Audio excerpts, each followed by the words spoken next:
Eyewitnesses, military personnel, and even scientists have encountered bizarre phenomena in our skies that defy easy explanation, from early encounters that helped kick off the UFO craze to modern-day mysteries with lasting unanswered questions. First up on our list is the Kecksburg Incident that occurred in 1965 in rural Pennsylvania. On one crisp autumn day, residents witnessed a fiery object streaking across the sky before crashing into the dense woods near the town of Kecksburg. Eyewitnesses described the object as acorn-shaped and made of a strange metallic material. What's even more intriguing is how quickly authorities swooped in, cordoning off the area and removing any evidence. Despite explanations ranging from a meteor to a secret military satellite, the abrupt removal of the supposed craft and conflicting witness testimonies have only deepened this mystery. The Kecksburg Incident remains a highly debated event, with many convinced that it was no ordinary piece of space debris, but rather evidence of something far more extraordinary. Heading to the American Southwest, our next point centers on an encounter in Socorro, New Mexico in 1973, a case that remains one of the most credible UFO sightings ever recorded. Local police officer Lonnie Zamora reported a close encounter with a mysterious egg-shaped craft that landed briefly near his patrol route. Zamora's account is particularly compelling because he described detailed observations of the craft's structure and behavior, noting that it emitted a powerful, almost magnetic glow and left scorch marks on the ground. His report was taken very seriously by both military investigators and UFO researchers who found that the physical evidence at the scene corroborated his story. This incident continues to be cited as one of the best documented examples of an unexplained aerial phenomenon, challenging conventional wisdom and inviting ongoing debate. In the vast expanses of Texas near Duncan, a routine drive turned into a nightmare on a warm day in 1980 for three individuals: Betty Cash, Vicki Landrum, and Colby Landrum. They encountered a diamond-shaped craft emitting intense heat and a strange, pulsating glow. As they approached, the object released a burst of energy that not only scorched the nearby ground, but also exposed them to what they described as high levels of radiation. The physical injuries and lingering health issues reported by the witnesses lent a terrifying credibility to the event. Despite extensive investigations, authorities have been unable to conclusively explain what occurred that day, leaving the Cash-Landrum Incident as one of the most unsettling and medically documented UFO encounters. Next, we travel to the skies over Alabama in 1948, where commercial pilots Wiley Childs and his co-pilot Whitted experienced an encounter that would soon spark widespread curiosity. While cruising at altitude, they observed a bright, saucer-like object following their aircraft, executing maneuvers that no conventional plane could match. The object darted away at impossible speeds, leaving behind a trail of questions rather than answers. Although the incident was initially brushed off as an optical illusion by some, the pilot's reputations and detailed accounts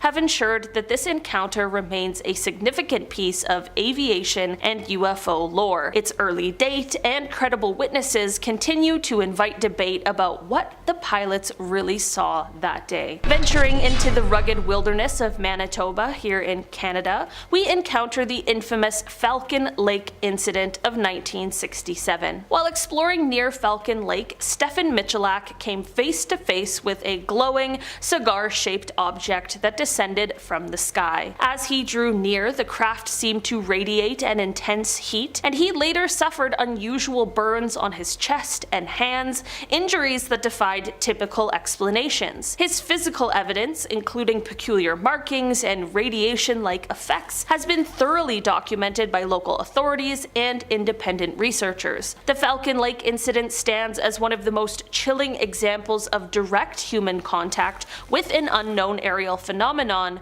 raising enduring questions about the nature of that encounter. In 2023, the Pentagon released footage that was taken in the Middle East the previous year. The footage was captured on July 12, 2022, with an MQ-9 Reaper drone. They're still not sure what this object is. The mysterious orb footage was shown to a congressional committee as part of a defense update on UFOs or UAPs. We can clearly see a small round object that looks like it's shimmering as it flies over houses and empty fields. Sean Kirkpatrick, who heads the Pentagon's All-Domain Anomaly Resolution Office, the AARO, mentioned that this footage is pretty much all the info they have on this thing. They don't know where it came from or what its purpose was. The Pentagon also disclosed that they were looking into over 650 incidents involving UFOs. Next up, if we are going to do a video about real alien photos, I feel it's only right to include a photograph of the most famous UFO sighting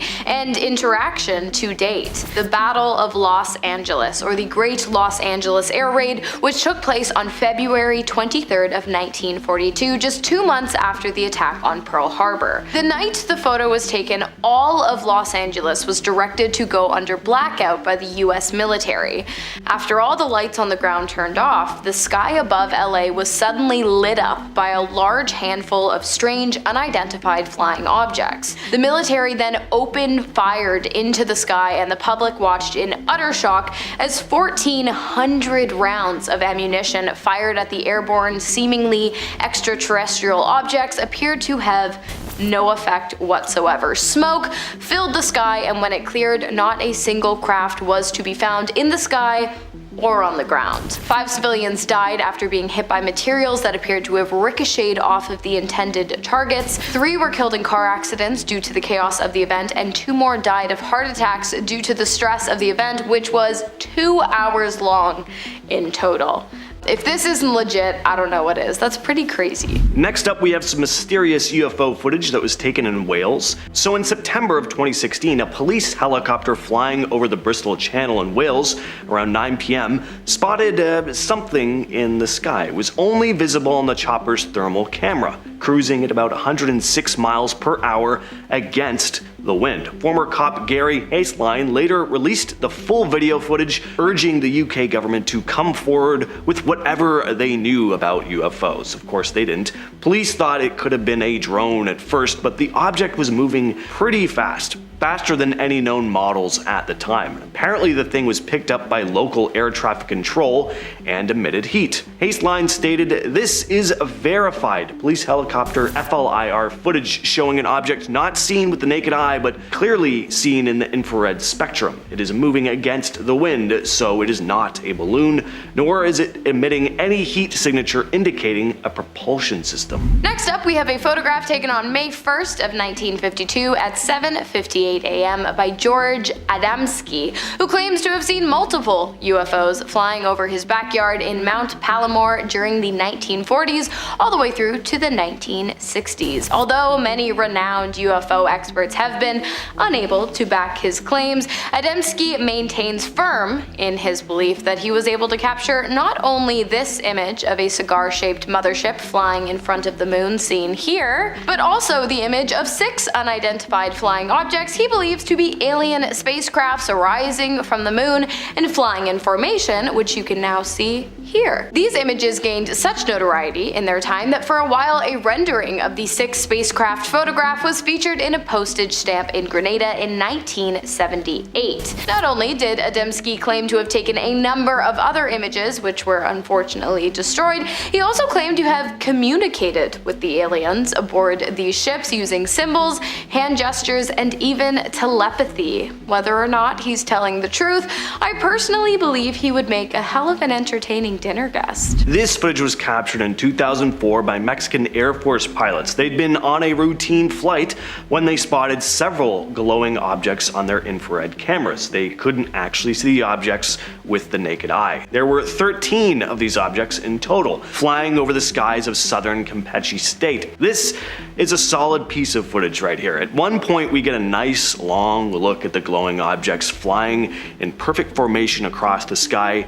And yeah, I don't know what they are. I mean, I'm not an expert or anything, but the pilots also had no idea what they were picking up and tried to pursue the objects, but they just lost track of them. They flew away at incredible speed.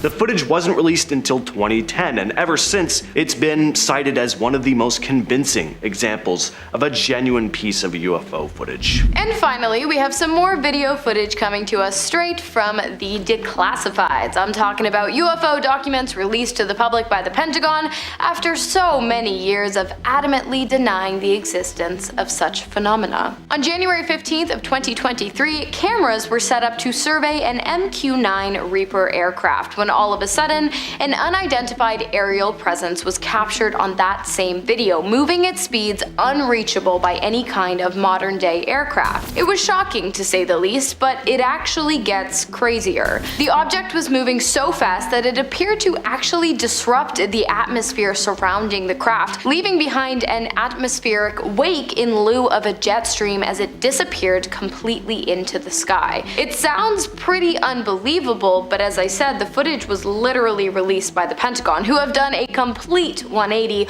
on their denial of UFOs and have now actually asked the public to come forward and submit any authentic images or encounters with UFOs or UAPs to the All-Domain Anomaly Resolution Office, the ADARO, but I would personally love it if you shared any stories you have down below. Mars is one of those planets that just won't stop teasing us. Between all the rover missions and satellite images, NASA's gotten a ton of data about the red planet, and yeah, some of it's pretty bizarre. Over the years, there have been some oddities people have pointed out, and some of them have even led to conspiracy theories about NASA possibly trying to cover stuff up. People have pointed out odd rock formations that kinda look like pyramids, or maybe even the ruins of a full-on city. If you ask NASA, these are just natural geological formations, but some think the space agency is just downplaying it all. So what if NASA really did find evidence of past alien civilizations on Mars? Why would they keep something like that a secret? Well, some think they're covering it up to keep control over the situation, to prevent mass hysteria. Could Mars be home to some kind of extraterrestrial life? Possibly even intelligent life? Hidden away in some secret location that's never been shown? We might just be scratching the surface with all those photos. Maybe there's more to the story that NASA's not letting on. This one's really weird. So the Black Knight satellite is an alleged alien spacecraft that's been orbiting Earth for thousands of years. Some people believe NASA knows exactly what it is, but has kept quiet about it. The conspiracy really took off in 1954, when Donald Kehoe, an American Marine Corps naval aviator, told the paper that the US Air Force had reported that 2 satellites orbiting Earth had been detected. At that time, no country had the technology to launch a satellite. But the Black Knight satellite story never went away, and it became a full-on alien cover-up conspiracy. The object is described as this artificial satellite, possibly of extraterrestrial origin, flying in orbit observing us. NASA has denied all knowledge of it, but some people point to radio signals picked up by satellites and astronauts' accounts of strange unidentified objects in space as proof that the Black Knight satellite is real. If there really is something floating around up there though, it could mean we've been under alien surveillance for a very long time, possibly tens of thousands of years. NASA's relationship with the UFOs is kind of this awkward, unspoken thing. For years, astronauts and scientists have reported seeing unexplained objects while in space. Some UFOs even make an appearance in official records, like when Apollo 11 astronauts reported seeing a flying saucer during their mission to the moon. NASA has always maintained a pretty grounded scientific approach when it comes to UFOs, saying things like we don't know what they could be, but we're studying them. They never provide any solid answers though, and maybe they just really don't have any, but that's not what some people think, including some who have been to space themselves. Astronauts like Edgar Mitchell, for example, the 6th person to ever set foot on the moon. Up until his death in 2016, he was pretty vocal about his belief that UFOs and aliens were real, and that NASA knew much more than they were letting on. So what is the deal here? Are they keeping secrets about extraterrestrial visits? Do they actually not have any idea what they could be, despite all the eyes they have on the sky? What do you think? think. Europa, one of Jupiter's moons, is a real hotspot when it comes to the possibility of alien life. NASA spent a lot of time talking about Europa because there's something under that icy surface, an ocean that could possibly be home to life. It's an exciting idea, but as of right now, we don't really know what's down there.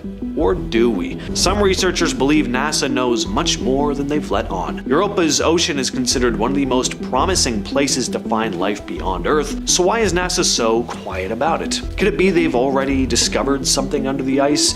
Some conspiracy theorists think NASA has already found signs of alien life in Europa's oceans, but they're keeping it under wraps. The whole situation is a bit fishy to some, especially with all the secrecy and the fact that missions to Europa keep getting delayed or altered.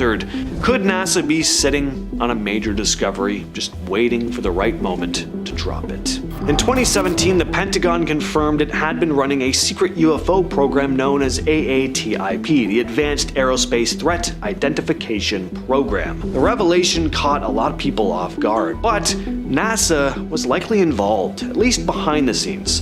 AATIP's goal was to investigate unidentified flying objects and other unusual aerial phenomena, and some believe NASA was consulted about these findings. So what do they know? Well, NASA's remained pretty tight-lipped about their role, which has only added to people's suspicions that they're hiding more than just a few UFO reports. If the government was running a secret program to investigate UFOs, it's hard to believe NASA wasn't involved in some capacity. Did they find something in those programs that could change our entire understanding of alien life? Coming in at number 5, the Tomb of Pakal. Ruler of the Mayan city in Palenque, the Tomb of Pakal is considered one of the most important archaeological discoveries. The tomb itself was found in the Temple of Inscriptions, but it's the story that appears to be dictated on the lid of the tomb that has captured the attention of ufologists across the globe. Said to communicate how Pakal's soul is going to make its way back to the stars from where he originally came. To undertake this journey, it's said he will use the monster of the sun, or what some nowadays might call a spaceship. Now, if you look at how Pakal is seated, it is strangely similar to how an astronaut sits while preparing for takeoff. And if you look closely, it does appear that there is something attached to his nose. Some say that it could be an air supply of some sort, plus at the bottom of the alleged aircraft, some argue that the waves appear to be fire and smoke, just like a modern day rocket. I mean, there are definitely some parts I can understand, but art is often open to interpretation, so it's hard to say what could be a literal depiction of a rocket and what could have just been some noodling around. But many still believe it is just too specific to be a happy accident. Coming in at number 4, the Loladoff Plate. First found near the end of World War II in Nepal by Polish professor Sergei Loladoff, unlike most artifacts, this piece wasn't uncovered, but rather purchased. Immediately, he knew something was different about this piece. It appeared to date back to roughly 7000 BC and was covered in mysterious, seemingly extraterrestrial depictions. Most obviously, the humanoid creature in the middle that bears a striking resemblance to the gray alien species, but also the surrounding creatures and, most importantly, how close the disc itself resembles an alien UFO. Next, he showed it to a fellow professor, Robin Evans, who studied ethnology, and knowing that there was something very special about this piece, wanted to know more. So in 1947, Robin Evans organized an expedition to Tibet. Once there, he befriended the locals and learned the language so that he could interview the religious leader Lurgan La to find out more about where this strange disc had come from. According to the leader, the disc was made by the Zopa people, who crash-landed in the area around 1014 CE, and happily lived there for thousands of years. These people explained that they had come from a planet in the Sirius star system and were unable to return home as they had broken their ship when landing. So, what do you think? Could the disc have been a real creation made by aliens that crash-landed in Tibet thousands of years ago? Coming in at number 3, the Baptism of Christ from 1710. One of the most common depictions that often point towards proof of alien life in historical art is a strange beam of light. And while the usual excuse is that it's meant to be a star, an angel, or a depiction of the Holy Ghost, I have to admit this painting does seem a little suspicious. As you can see at the top of the painting created by Art de Gelder, there is a pretty clear disc-shaped object that appears to be shining 4 bright beams of light down on John the Baptist and Jesus, which is pretty much textbook definition for any alien UFO ever. As far as conspiracy theorists are concerned, this should be considered undoubted proof that aliens came down to Earth. And I will admit, it's one of the more convincing ones I have seen, because I mean, to their credit, it really does look like a spaceship. If only we could just ask the painter. That would make everything easier.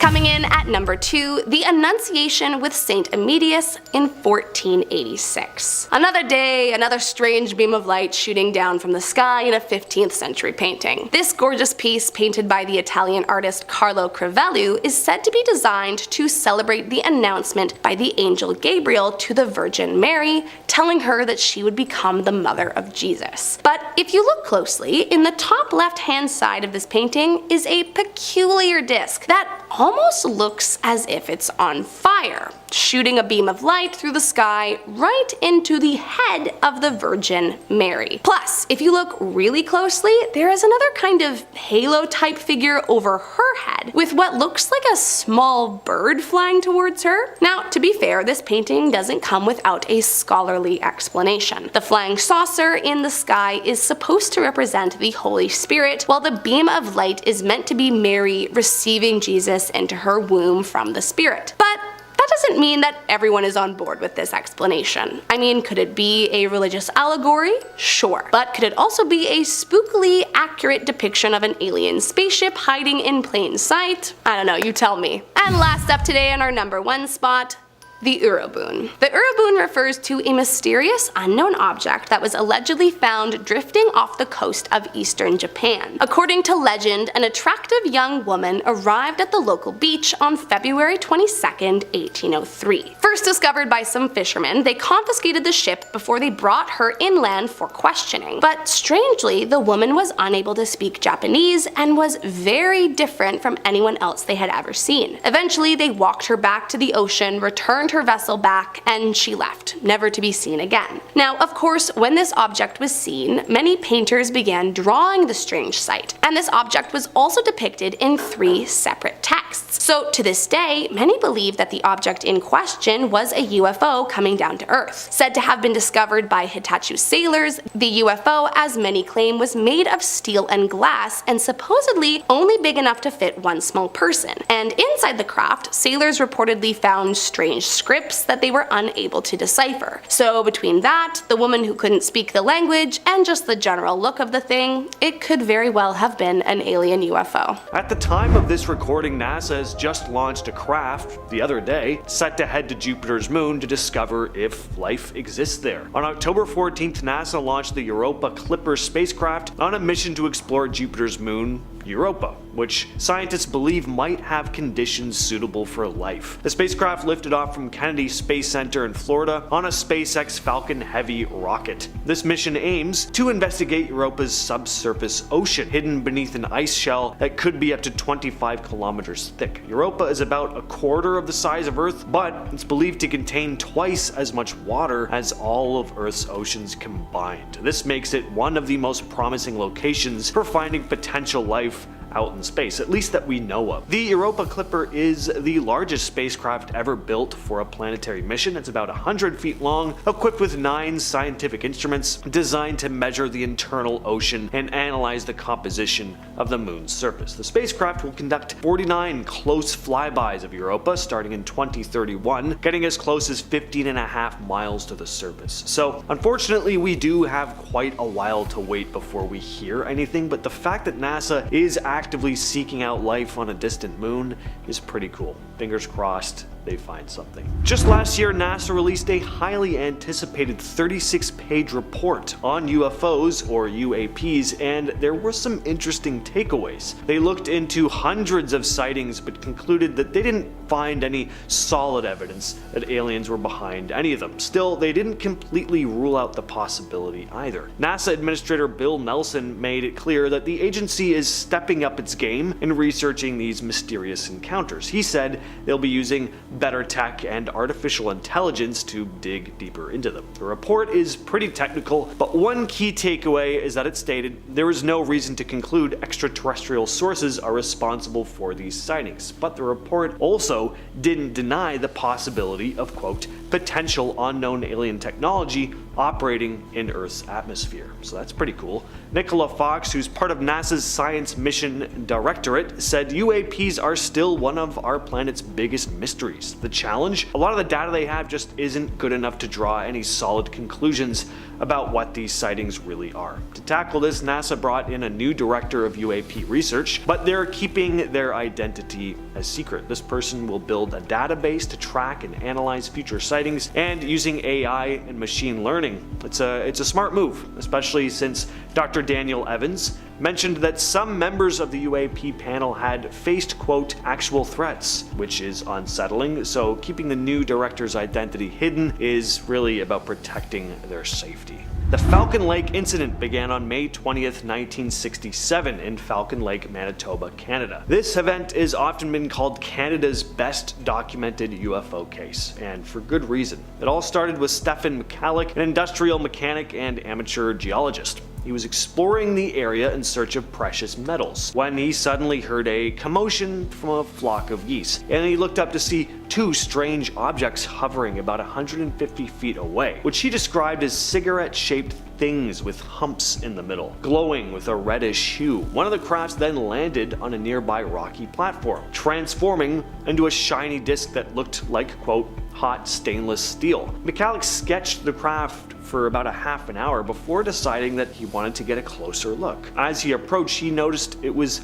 completely smooth, but the craft had an open door where he could hear muffled voices. Then he reached out and touched the craft, which was so hot it melted the fingertips of his gloves. As he turned to leave, understandably, a panel then opened up, releasing a blast of heated gas that knocked him back, setting his clothes on fire. McCallick barely managed to escape, feeling nauseous and disoriented. He was so sick he was unable to eat solid food in the days following the incident, and was treated for burns that doctors said resembled radiation injuries. His story caught the attention of the RCMP, the Royal Canadian Air Force, and even US authorities. And when they reached the site that McCallick said he spotted the craft, authorities found a 15-foot ring of burnt vegetation, and there were highly radioactive elements found in soil samples and in the clothing McCallick had been wearing on the day of the encounter, which he had to rip off because they were on fire. And there was also superheated metal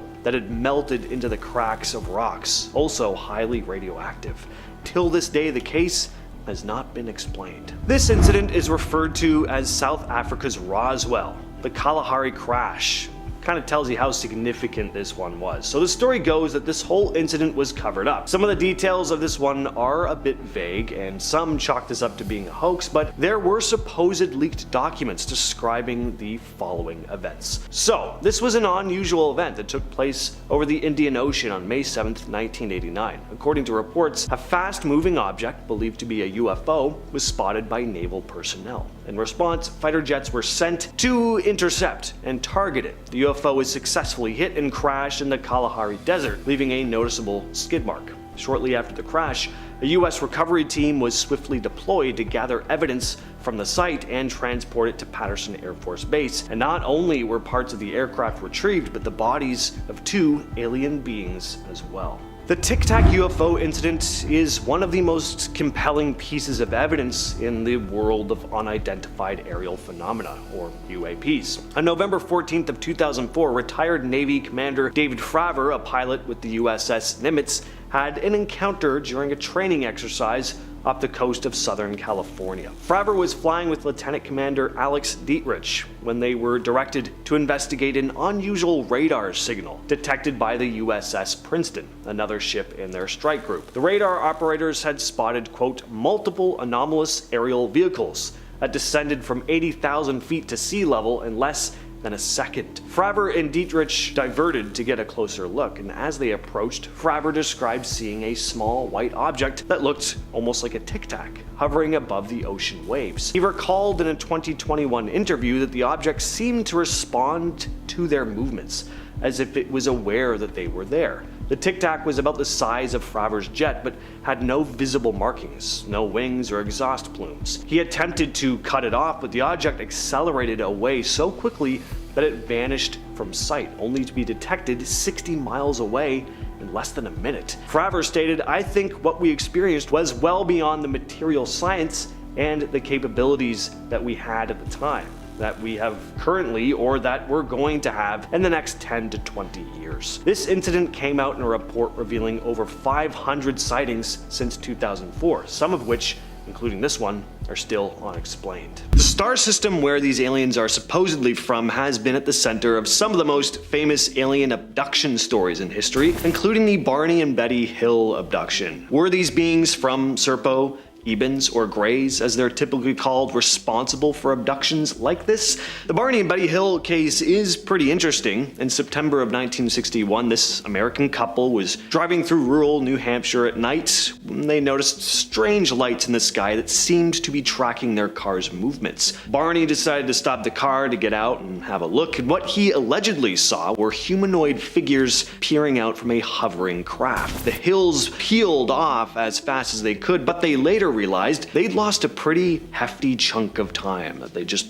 didn't remember. But as the days passed, they started to remember things. They ended up reporting being taken aboard a UFO where they were subjected to medical examinations by beings described as small, with gray skin, oversized eyes, and tiny little anime mouths, that's the exact way they described it back then. It's a 60s term, anime mouths. Their account was one of the earliest descriptions of the now iconic image of your classic gray alien. Of course, a regular mission to space is no walk in the park, but a mission to a faraway planet located in a star system entirely separate from our own, that's tough. And apparently so was the training process. It took an entire year of survival, escape, evasions, weapons, and psychological training for the 12 astronauts to become fully prepared for their mission. The crew consisted of scientists, linguists, pilots, 2 doctors, and a security officer. Over the course of a year, along with the standard training, one by one, each member of the crew was buried in a 6 by 5 foot box and kept there for 5 days as part of a training intensive. There was no light, no communication. Just a small air hole that allowed the astronauts to receive food and water and not suffocate to death. It was tough, but they all passed, and the pilots even went on to learn how to operate alien spacecrafts. When it came time to take off, the 12 astronauts, along with 40 tons of gear, which included 10 motorcycles and 3 jeeps, were loaded into the spacecraft using anti-gravity technology, and one even came along to assist in their journey. When the ship was all boarded, each astronaut went to their own individual pod and settled in for the long journey ahead. All right, before we get to what they saw on that journey, let's have a little bit of fun here and talk about something that comes up more than you'd probably think when Project Serpo or just interactions between aliens and humans is discussed. Hybrids. Yeah, aliens creating human-alien hybrids, either through experimentation or, God forbid, actually getting it on. This kind of thing always feels like it's going down the same rabbit hole that creepy online fan fiction does, where it's like, I'm gonna write about my fantasy of Alf impregnating Willie Tanner. I don't know. I'm not trying to shame, live your lives, but the concept of humans and aliens breeding with each other always feels inherently silly to me. With that said though, this does often play into the Project Serpo conspiracy. Those astronauts were apparently on this planet for a while. Who knows who they met? One thing could have led to another. Plus, in all these reported UFO abduction cases, who knows what kind of nasty experiments those Greys could have been doing. When the crew arrived at Serpo, the first thing they noticed was that it was barren, bright, and hot. Really hot. About 107 degrees Fahrenheit or 41 degrees Celsius. Quickly, they realized why. Planet Serpo had 2 suns, which are shown here in a photograph taken by one of the astronauts. Allegedly. One of the suns was orbited by Serpo, and the other was off in the distance. Because of this, the planet never got dark, and the days were 40 hours long, meaning that their decade-long mission was actually going to take 13 13 human years. In total, there are about 650,000 Ebens living on the planet in small, separate village communities and houses made of some kind of concrete rubber substance. It was a primitive life, but at the same time, the Ebens were equipped with electricity and incredibly advanced technology. Families generally consisted of a male and female Eben, and each family was allowed to have a maximum of 2 children, which were hidden away until they reached the age of maturity. During their time on Serbo, the astronauts gathered as much information about the Ebens as they could. And if you guys remember, I do believe I mentioned that one of the astronauts died on transit. Apparently the Ebens used that astronaut to clone and create hybrids of, like James mentioned. And it was then that the remaining astronauts realized that they weren't as peaceful as they once thought them to be. When it came time to return home, for some reason, 2 of the astronauts actually decided to stay, and then 2 more astronauts died on the way back to Earth. The surviving astronauts were given a large sum of money and an entirely new identity. That's great and all, but many of them were suffering from radiation poisoning due to the 2 suns and died soon after their return to Earth. One of the most avid supporters of the Project Serpo conspiracy is a man named Richard Doty, who we can't really talk about Serpo without talking about this guy. See, Richard Doty has made some pretty outlandish claims, so outlandish that there's a whole other conspiracy that spawned around him and other government officials like him. Supposedly, Doty was the man behind those anonymous emails I talked about earlier. Richard Doty is a retired special agent who used to work for AFOSI, the United States Air Force Office of Special Investigation. But a lot of people think he wasn't actually investigating UFOs, but that he was part of a team spreading misinformation intentionally, basically muddying the waters and leaking supposedly secret info about the government's exchange program with alien beings in order to confuse the public, making it hard for us to tell what's real or not. Of course, the purpose behind the misinformation is, of course, to distract everyone from the actual nefarious things the government is up to. I mean, who doesn't get excited about aliens, right? I'm sure we'd all rather believe that the worst thing the government is doing is working with extraterrestrials instead of them doing some shady stuff at our own expense. Could there be some genuine truth about the planet Serpo thing? I mean, sure, maybe, but you know, just something to keep in mind with stuff like this. So we're starting off with a photo that was apparently lost for decades, but just resurfaced a few years ago. The Calvine photo, said to be one of the most convincing UFO photographs ever taken. On August 4th of 1990, 2 men who were working as chefs in a hotel in the Scottish Highlands decided to go for a walk that summer evening in the hills near Calvine. And in the middle of their hike, they spotted something in the sky, this big diamond-shaped object hovering up there. Apparently it made little to no noise as well. They managed to snap this picture here. The hikers sent the image to the paper, but instead of printing it, the newspaper handed it over to the British Ministry of Defence, and they kept it under wraps until 2022, when British journalist David Clarke finally brought it back into the light.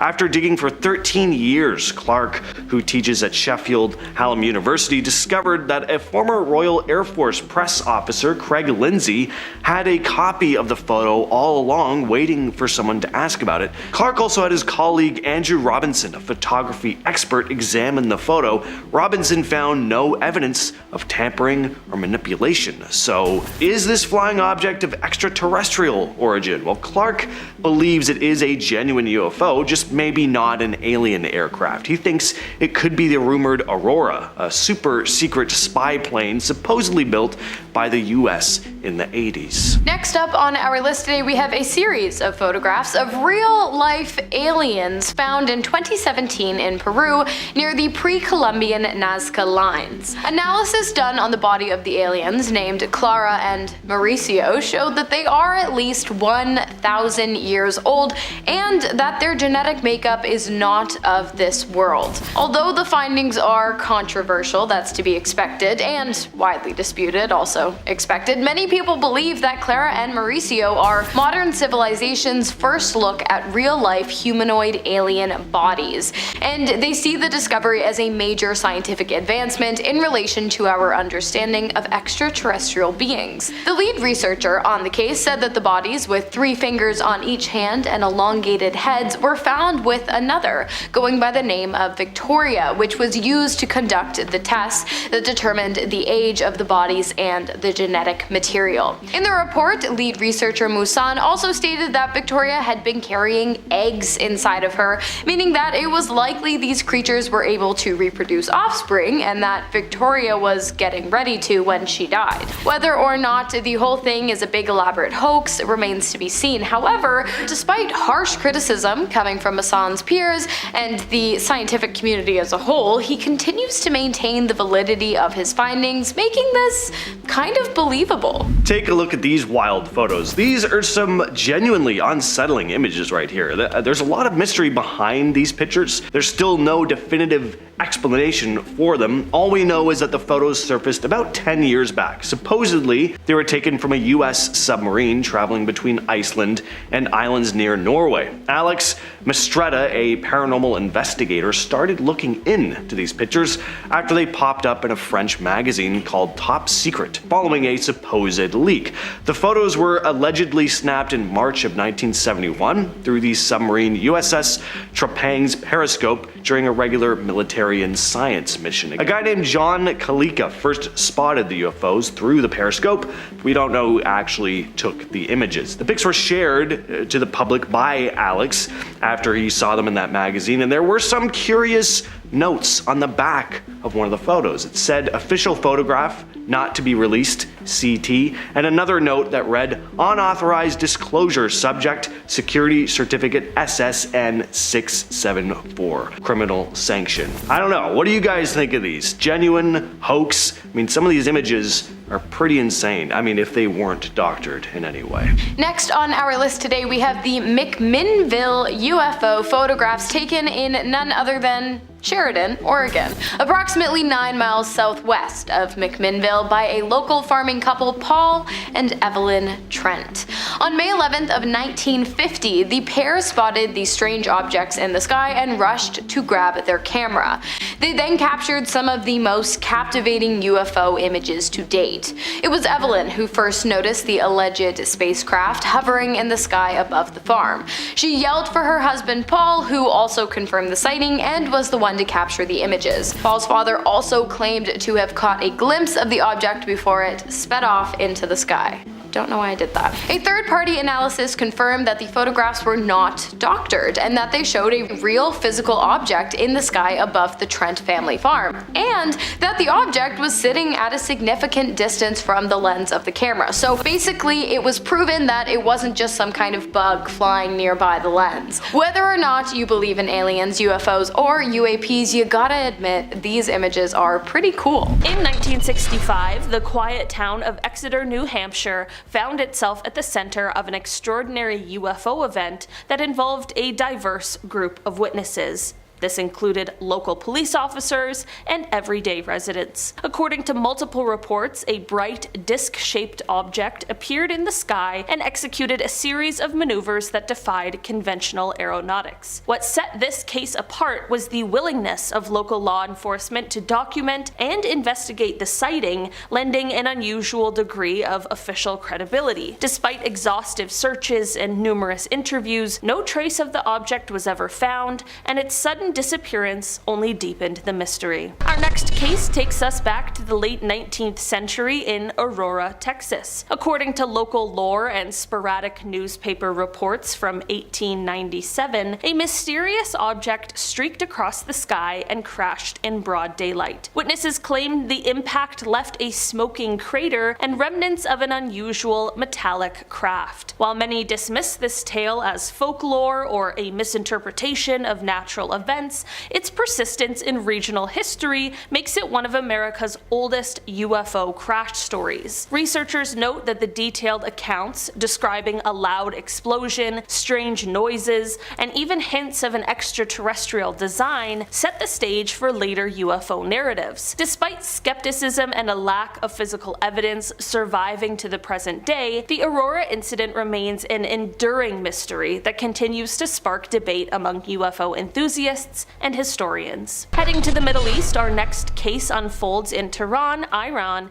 in 1976. During a tense period marked by political and military uncertainties, Iranian Air Force jets were scrambled to intercept an unidentified luminous object. Pilots reported that as they approached, their instruments malfunctioned and the craft seemed to emit a dazzling light that temporarily disrupted radar and communication systems. The incident was thoroughly documented by military personnel, and the pilots' detailed testimonies described a craft that moved with agility far beyond known aircraft capabilities. Although official explanations ranged from sensor glitches to atmospheric anomalies, many experts find these responses unsatisfactory. The Tehran UFO incident remains one of the most credible and confusing cases from the region, fueling ongoing investigations into whether advanced technology or something beyond our understanding was at work that day. Our next case takes us to the remote landscapes of Montana, where in 1967, an incident at Malmstrom Air Force Base left a lasting imprint on UFO lore. During this episode, military personnel observed unexplained lights near missile silos,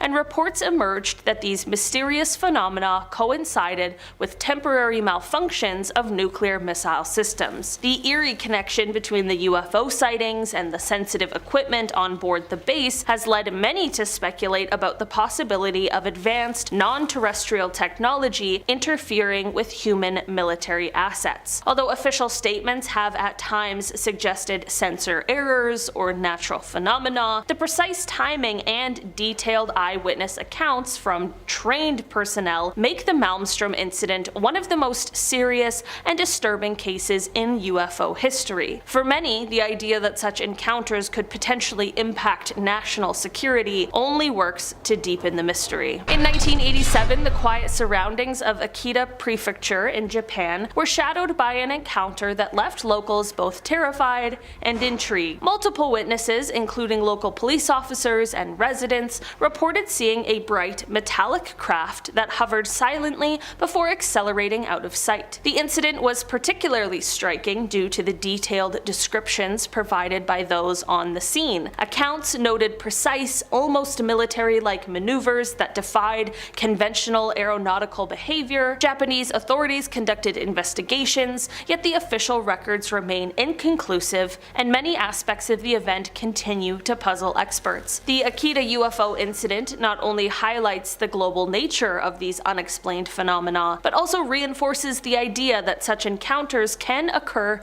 anywhere. Quiet rural regions are not immune to witnessing the extraordinary. Starting us off at number 10 is St. Wolfgang and the Devil.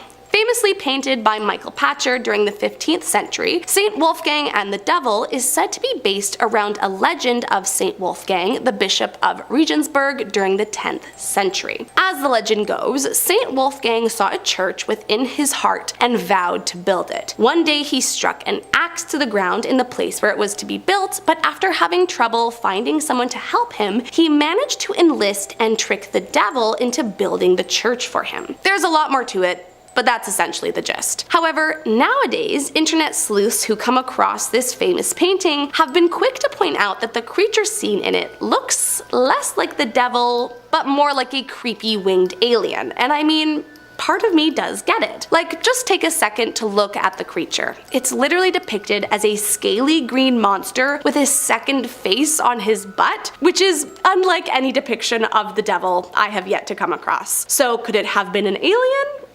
Your guess is as good as mine. Coming in at number 9, rock drawings in Valcamonica. First described in 1909 by geographer Walter Lang, these petroglyphs, or rock drawings, are believed to date back to roughly 10,000 BC. Now, this wouldn't be the first time that rock drawings had been used in the case for alien contact. Take the Wangina, for example. They have on more than one occasion been used as proof of ancient alien contact, but these rock drawings found in Italy are in particular a little extra suspicious. Many believe that they look like two people in strange helmets, yielding unidentifiable weapons, which, to be fair, does sound pretty alien-like. And between the humanoid figures dressed in protective suits and the sheer amount of these that exist in the area, I wouldn't totally rule out some alien hands in the pie. Like, just look at these drawings. I have to admit, they do look like ancient astronauts, a concept that would not have existed back then, unless they were depicting some strange alien race visiting them from the sky. Coming in at number 8, Israel, Put Your Hope in the Lord. Dating back to the 1600s, this painting shows a house surrounded by thunderclouds with a strange gray disc hovering over the house with what appears to be smoke or maybe even fire coming out of the top.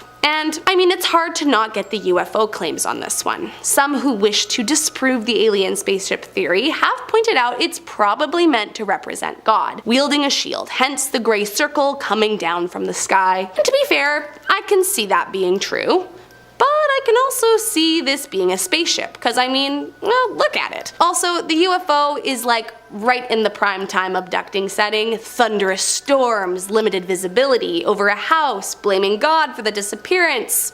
I mean, it's got all the pieces. The only question is, which one is true? Coming in at number 7, Strange Silver Man. Dating back to 700 BC, when it was first discovered in the frosty Altai region where the Russian and Chinese borders meet, archaeologists first believed it would have belonged to the Scythian people, a notoriously aggressive tribe with a reputation that preceded them in their time. Apparently, the warriors were well known for killing their enemies and drinking their blood out of a bowl fashioned from their skull. So yeah, some scary folks. However, if it was an artifact from then, what was it meant to represent? Once the picture got out to the public, many people were saying that this mysterious figure was more like a spooky spacesuit wearing alien than anything else. Begging the question, was it made by aliens or made by the Scythians for the aliens? I guess we won't ever know for sure unless aliens come down again and tell us for themselves. Coming in at number 6, the Svetoshoveli Cathedral fresco from the 1600s. While there are lots of suspicious beams of light in old historical paintings, that isn't the only thing that has made people uneasy over the years. This 17th century painting depicting the crucifixion of Jesus also comes with some questionably alien looking blobs. Well, at first you are likely to just notice Jesus on the cross, right smack in the middle. If you take a second to glance on either side of him, you may notice some oddly shaped blobs in the corners. While art historians explain that these are meant to represent angels watching the event, or potentially even the moon and sun, which was also common at the time. While art historians explain that these are meant to represent angels watching the event, or potentially the moon and sun, which was also common at the time. However, lots of alien believers out there have a different theory, that they are UFOs. Now, if you ask me, they look a little bit more like jellyfish than anything else, but I do see the UFO resemblance. Now, to be fair, some believers of the conspiracy have also suggested it could be a mix of both. Maybe aliens came down from the sky, but people just assumed they were angels since, well, what else would have been coming down from the sky? If only we could travel back in time to see what was really there. Kepler, NASA's exoplanet hunting telescope, got a lot of people talking when it discovered thousands of potential planets outside our solar system. But that's not all. Some scientists believe Kepler has picked up signals that could be coming from extraterrestrial civilizations. If this is the case, well, the question is, are they coming from aliens intentionally trying to communicate? Well, who knows? NASA has downplayed these things, labeling the signals as noise or interference from natural sources, but others aren't convinced. They think NASA's purposely brushing aside these signals to keep the truth about alien life hidden from the public. Maybe they just don't want us to know that we're not alone in the universe just yet, still trying to figure out how to approach the situation. Even though they're the only people to ever go to space, astronauts are kind of the last people you expect to say they've had encounters with UFOs. I don't know what it is, but there is a surprising number of reports from space missions that do suggest otherwise. Gordon Cooper, one of NASA's original astronauts, claimed to have seen a UFO during the Mercury Atlas 9 mission in 1963. He reported a glowing object that seemed to follow his spacecraft before quickly disappearing. Cooper said the craft defied our understanding of physics, that it was far beyond the capabilities of any known technology at the time. He also said there was footage of this thing that was never made public. Then there's the Apollo 14 astronaut Edgar Mitchell, who's also publicly stated that extraterrestrials are real. Mitchell even went as far as to claim that the US government has knowledge of extraterrestrial life and has covered up its existence for decades. The most famous case comes from Apollo 11, with Neil Armstrong and Buzz Aldrin allegedly seeing unidentified objects on the moon. There are rumors that Armstrong's comment during radio transmission about, quote, seeing something out there was a reference to an encounter with a UFO, though it was quickly brushed aside. So why would NASA, who are supposed to be the first to embrace and study new discoveries, suppress such groundbreaking encounters? If astronauts keep encountering UFOs in space, what are they really hiding from us? The Smithsonian Institution is one of the largest museums in the world, housing over 154 million objects. Among these, some argue, are alien artifacts, items that have been hidden away from the public eye. These artifacts are said to be kept in secret vaults, guarded by some of the most powerful institutions in the world, including NASA and the US government. The theory is that alien technology, or possibly even full-on remains of aliens, are housed here. One famous example comes from the 70s Viking missions to Mars, where some insiders claim that NASA found evidence of alien structures. According to these claims, fragments of alien technology were retrieved and then stored in places like the Smithsonian to be studied, but have never been made available to the public, of course. Now, some say the government is hiding this data to avoid panic or to maintain control over such groundbreaking information. Along with these space-related artifacts, there are other theories about strange objects found on Earth. We may never know the full truth, but the Smithsonian's massive, inaccessible archives certainly make it seem like there could be more to the story. The Apollo 20 mission is one of the most controversial and debated conspiracies surrounding NASA. Officially, Apollo 17 in 1972 was the last manned mission to the moon, but for decades there's been this rumor that there was a secret mission launched in the mid-70s to retrieve alien technology from the moon, Apollo 20. According to the story, NASA discovered this massive, ancient spacecraft on the lunar surface in the Bay of Rainbows region, and the Apollo 20 crew was tasked with exploring it. The crew reportedly found two humanoid bodies inside the ship, one alive, the other deceased, along with advanced technology that was far beyond what humanity had at the time, or even now. A man named William Rutledge, who claims to have been part of the crew, gave some pretty detailed accounts of the mission and even shared alleged video footage of the lunar craft and one of the alien bodies inside it.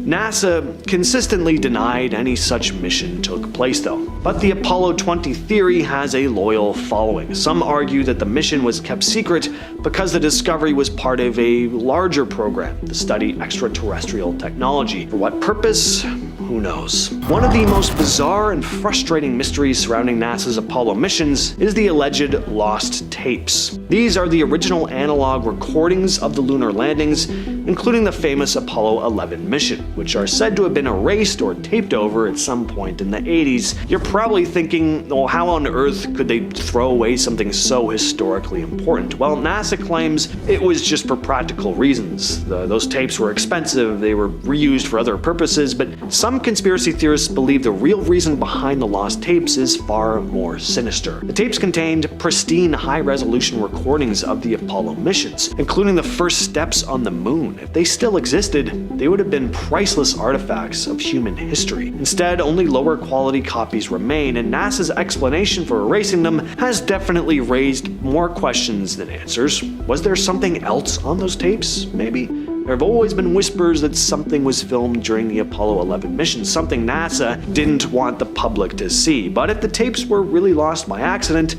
why did it take so long for NASA to give a clear explanation of what happened? At number 10 is the alien in custody. So this former Air Force intelligence officer spilled the beans at a congressional hearing about how the US government has been keeping a lid on some of this wild alien stuff. Apparently, there's a lot more to UFOs than just rumors. At this congressional hearing, there were these three folks, David Grush, David Fravor, and Ryan Graves, all of whom used to work in the military. Fravor and Graves claimed that they saw these weird flying objects multiple times, like almost as if it was some kind of normal routine seen for them. And then there's Commander Ryan Grush, who didn't see any himself, but he talked about this top secret government program supposedly dealing with alien tech dating way back. Like, we're talking about stuff recovered from the 1930s, but however, the Pentagon's all, nope, never happened. The hearing made it clear that even Congress themselves are being left out of the loop. Some senators want a review board to release all classified UFO records. It's pretty intense,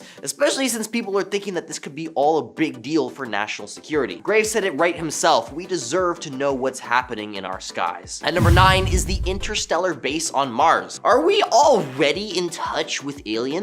A former head of Israel's space program is suggesting that humans have been mingling with aliens for years. Haim Eshed, a reputable figure with a long track record in space endeavors, dropped a bombshell about secretive interactions between the US and extraterrestrial beings. This 87-year-old Israeli insider spilled the beans on deals struck between the USA and aliens. Supposedly, they're teaming up to dig into the mysteries of the universe. He even went on to say that Elon Musk's whole life mission of colonizing Mars is all kind of for nothing because according to him, we've already done it. Yeah. Apparently, we already have a secret base hidden underground on Mars where Americans and aliens are working side by side. Pretty wild to think about the implications if this is true. Imagine humans rubbing shoulders with creatures beyond our planet, like not even in a Hollywood movie, but in real life. What would they look like? How do they communicate? What amazing things could we learn from them? It's like diving into a science fiction story, except according to Eshed, this is our reality. If you're enjoying this video so far, you can support the channel by pressing like, subscribing to Most Amazing, and ringing that notification bell. At number 8 are the 8 interstellar messages. 8 mysterious signals from outer space recently caught the attention of scientists. These signals might be from aliens. Scientists published their findings in a fancy science journal called Nature Astronomy. Now, why are these signals such a big deal? Well, scientists always keep an eye out for signals from outer space because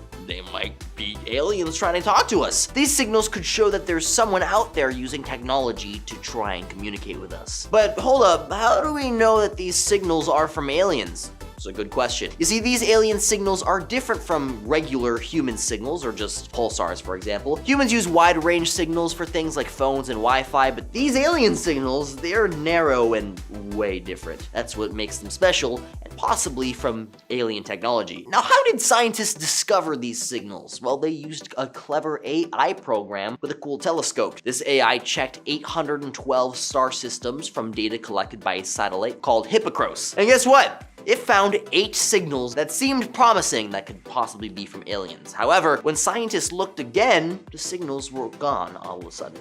Why?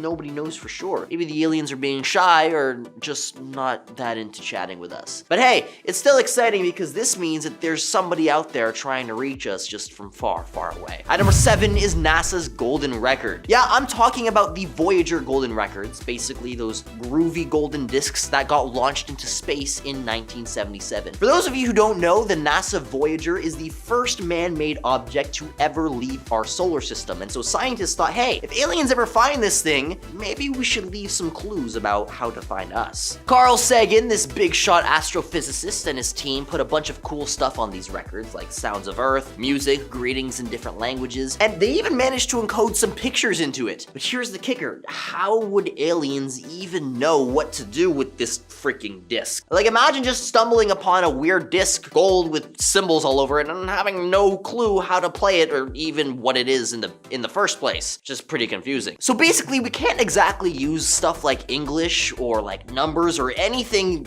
relatively human in general to try and communicate with these aliens because their point of reference might be completely different from ours. So we had to work really hard to come up with universal symbols in order to essentially create a language that will allow the aliens to crack the code. So on the golden record is a diagram which is supposed to depict a hydrogen atom.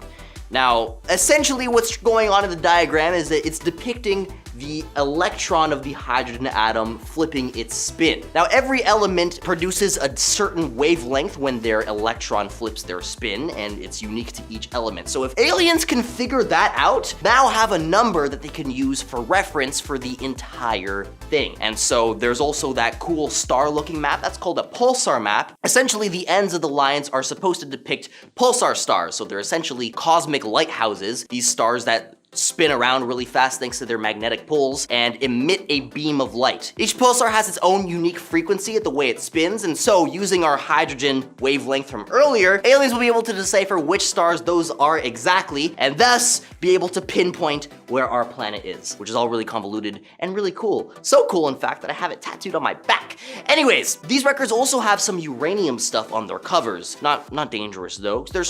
They're meant to act as a clock telling aliens when exactly the records were sent out. So these records aren't just saying hi to aliens, they're also like a time capsule, which is pretty wild. But seriously, decoding messages to aliens is a whole other level of coolness. At number 6 is the Olympic broadcast. In 1974, humans shot a message to space from a massive telescope in Puerto Rico, but nobody actually heard it. We've been accidentally sending stuff like old TV shows into space for a while, which sounds pretty cool, but is kind of concerning. It might give the wrong first impression if our alien neighbors catch our TV shows. Now, some TV signals aren't nearly strong enough to escape our planet. While some are weak, while others might go a little bit stronger with their signal, but eventually they degrade over time. Even if they reached deep space, they'd be pretty quiet. Like dropping a pebble in the Pacific Ocean and expecting somebody in Japan to notice the ripple from California. So even if aliens picked up our stuff, they might not understand it as images or sound. They would just know it's tech made by somebody, but that's about it. Now, in the Olympics,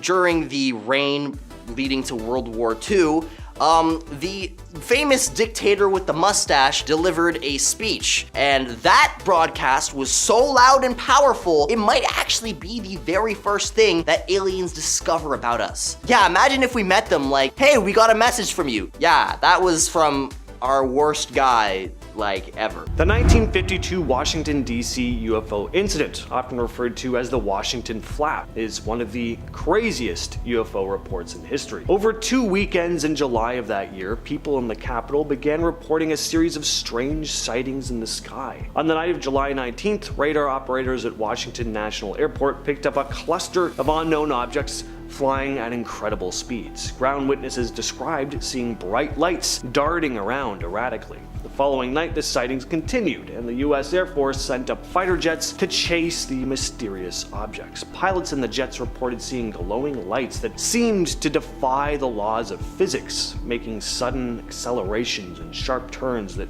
no conventional aircraft could replicate. Air Force Lieutenant Colonel Richard French was an investigator for Project Blue Book in the 50s. In 2013, during a citizen hearing on disclosure, he told a pretty wild story. While working for Project Blue Book, his job had often just involved debunking UFO sightings, but there was one incident that he had no explanation for. French recounted an incident had happened while he was investigating off the coast of St. John's, Newfoundland. Reports had come in about 2 mysterious aircraft that supposedly crashed in the water. French followed a group of around 100 onlookers gathered on a nearby wharf. What he saw next was something he'd never be able to forget. He described encountering 2 to 3 foot tall beings that were thin and gray, seemingly working on their damaged crafts in the water. French and the onlookers watched as these strange beings repaired their vessels right before his eyes. Then the craft lifted out of the water and shot off into the sky. He never included this sighting in his official reports at the time, probably fearing he'd be laughed out of his job. The Indian Ocean has a long history of mysterious sightings, with reports of strange underwater objects dating back as far as 1873. A number of sailors have described encounters with these massive, mile-wide discs lurking beneath the surface of the water, sometimes accompanied by eerie lights. One of the earliest documented sightings occurred on March 23, 1873, when the ship Adelheid was navigating the South China Sea. Crew members claimed to see this huge glowing circular object floating just below the water. And then, May 15, 1879, the crew of the HMS Vulture spotted 2 enormous Ferris wheel type objects spinning in opposite directions. Each spoke about 25 feet wide and spaced about 100 feet apart. On April 14, 1901, sailors aboard the SS Kilwa reported beams of light shining from an underwater disc-like object in the Persian Gulf. Then in 1943, a sailor named Matthew Mangle noticed a massive glowing disc keeping pace with his ship. Next on the list, we have the Rendlesham Forest Incident. This one is very well documented. It took place in December of 1980 near the Rendlesham Forest in Suffolk, England. Late at night on December 26th of 1980, military personnel witnessed strange lights descending into the forest. At first they figured it was just a downed aircraft, a known one. What they found definitely seemed to be an aircraft, just not one they'd ever seen before. They came across what seemed to be a metallic object on the forest floor and would see strange lights in the sky. Some reported that the object they saw was triangular and emitted strange beams of light. One of the airmen even claimed to have touched the object. There are official documents that have been released about this story with full reports by the military personnel at the site, and what they described was pretty strange. Now, did they actually encounter an alien spacecraft? It's debatable, but what is clear is that they saw something out of the ordinary. And finally, we have one of the most mysterious and destructive crash landings of all time, the Tunguska Event. On June 30th, 1908, a massive blast hit this remote area of Russia. The event is believed to have been caused by the airburst of a large object of some kind, most likely a comet or asteroid, entering Earth's atmosphere and exploding in mid-air. The explosion released an enormous amount of energy and flattened about 80 million trees in the area. Now, luckily this happened in a very remote area, so only trees were affected, but that also means there were very few witnesses. A handful of people did report seeing a bright bluish light in the sky though, accompanied by a series of thunderous noises. And there's always been this question as to whether this was caused by a space rock or something else. Apparently there was also mutated plant life after this impact, and Joseph Stalin is rumored to have even conducted secret experiments in the area. A top secret exchange program between the United States government and planet Serpo, located in the Zeta Reticuli star system, aka the planet of the short grays. The project was allegedly created under the administration of President John F. Kennedy after the US government saved the life of an alien, EVA 1, who crash landed on Earth back in 1947. Entirely grateful and forever indebted to humanity, the alien began working with the US government and teaching them about his home planet, Serpo. When EVA 1 died, he left behind communications technology, which the government then used to eventually get into contact with other Serpo natives. That is when the government made arrangements to send 12 specially trained astronauts to planet Serpo so that they may learn about life outside of our atmosphere. In order to reach Serpo, the 12 astronauts had to travel through a wormhole, after which the majority of them got sick and one unfortunately died of an aneurysm. But of course they kept going and eventually they reached the alien planet. For a decade they studied life on Serpo before returning home and assuming entirely new identities in order to protect the security of the mission. Fair enough, I suppose. So what are the origins of this Project Serpo tale? Well, like with most conspiracies in the modern age, it started gaining popularity online and took off from there. It all started in 2005 when a series of anonymous emails began circulating among UFO researchers and enthusiasts. These emails, which were allegedly from a retired US government official who remained anonymous, laid out this insane story about an extraterrestrial exchange program. We'll talk more about this anonymous individual later. The Project Serpo story started making the rounds way faster than these types of stories would have back in the day. It was 2005, the internet was still relatively new, in the grand scheme of things anyway, and the UFO community was just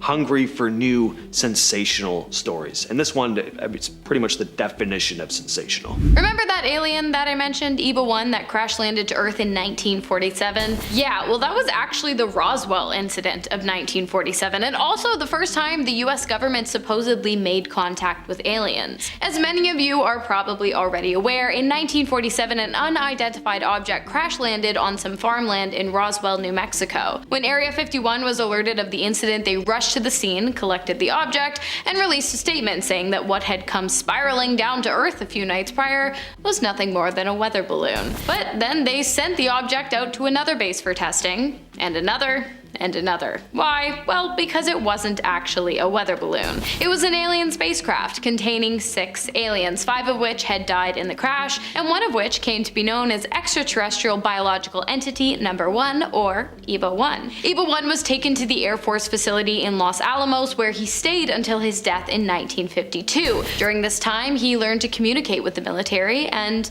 told them some pretty interesting things. Now, if the US government is really working with these alien beings, where might they be carrying out their activities? Area 51? Some hidden base in Antarctica? Well, some say they could be operating from an even more top secret place. Dulce Base. Dulce Base supposedly sits deep beneath the Colorado-New Mexico border, close to Dulce, New Mexico. Dulce Base is said to be a secret facility where humans and aliens are working together, exchanging ideas and doing all sorts of experiments, multiple levels deep underground with high-tech labs. The rumors are that different alien species, from the Greys, from planet Serpo possibly, to the reptilians, are working hand in hand with the US government. As to what they're trying to accomplish, probably something really fun and good that we don't really need to bother worrying about. Stories about this place really started coming about from a man named Paul Benowitz, who claimed to have discovered an underground base near Dulce, full of gray aliens and humans. His claims caught a lot of attention, but Benowitz's mental health eventually declined, and he ended up in a mental hospital, passed away in 2003. There's always been this rumor that he was part of a big, widespread misinformation campaign. As I said, during EBA 1's time on Earth, he informed the US government of quite a few things. One being that Serpo natives, Ebans as they are referred to by humans, had actually been visiting Earth for the last 2,000 years with no issue, but unfortunately, this time new Earth radar technology that they don't have on Serpo caused the ship to go haywire and crash, killing the majority of the crew. In 1949, a similar thing happened. 6 Ebans crash landed, but this time unfortunately none of them made it. When the ship was examined, the military found a communications device, which they worked on with EBA 1 to repair. They got it working and sent out multiple distress signals, but it wasn't until after EBA 1's death in 1952 that they finally got a reply. Communications began between the US military and the Ebans. It took a while, but eventually they were able to understand one another. After learning about the 12 deceased Ebans stranded on Earth, the Ebans asked if they could come to Earth and retrieve the bodies. Of course, the military wanted something in return, so they came up with the exchange program. The military wanted tech, but the Ebans said, no, you're not ready for our tech. And so they proposed something else. In exchange for the bodies of their deceased, 12 astronauts could spend a decade on planet Serpo. Furthermore, an Eban would stay on Earth to assist the military. In 1964, the Ebans landed on Earth once again to retrieve the bodies, and Project Serpo, aka Project Crystal Night, as it has also been called, commenced. At number 5 is the Interstellar Broken Telephone. Scientists recently sent a signal out to space aiming to chat with potential extraterrestrial pals. They even made a list of stars likely to get the message within the next 100 years. And guess what? They're hoping to hear back by 2029. These smart folks did some big math to figure out how far their messages will travel